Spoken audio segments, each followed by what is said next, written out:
کردم حالا چندان کار نشه هولش دادم هوش کیک هوش کردم این امتیاز داره یا نه؟ هوش باش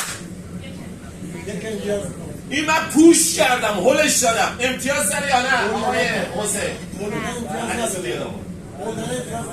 هول دادن امتیاز ندارد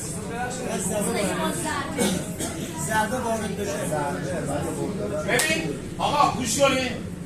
من ایشون دعوام شده ایشون از من شکایت کرده من گفتم هولش دادم یا این پام زدم کدومش تاثیرش بیشتره بس هول امتیاز نداره حالا رو تاتیم اسپورت اگه هول من این بره بیرون من یک تا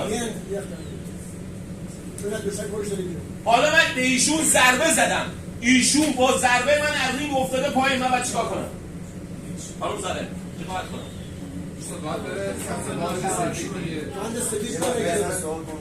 یعنی به خدا شما کتک میکنم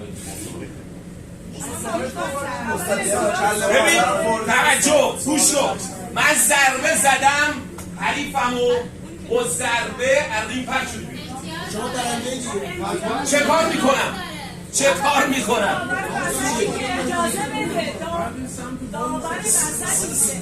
اجازه بده اینقدر دور وایستاده که حریف بتونه نه نمیشه آقا من ایشونو بردم گوشه 1 2 3 یه رکیک خودشم زدم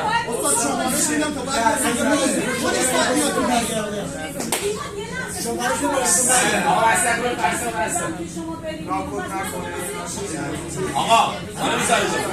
گوش کنید همین گوش کنید ببین وضعیت داریم چیکار میشه آره گوش کنید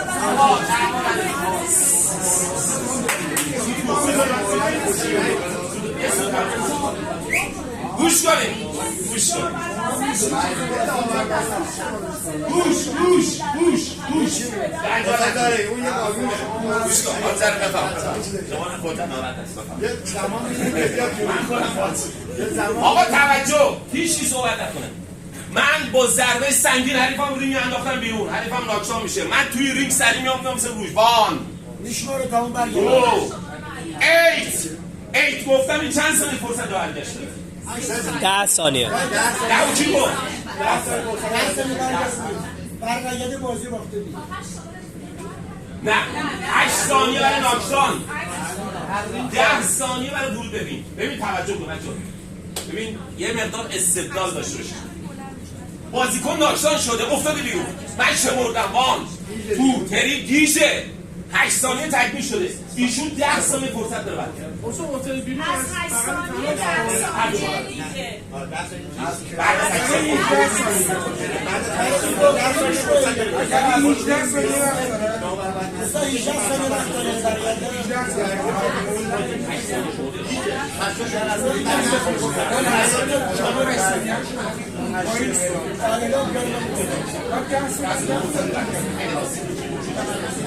بچه باید یه دقیقه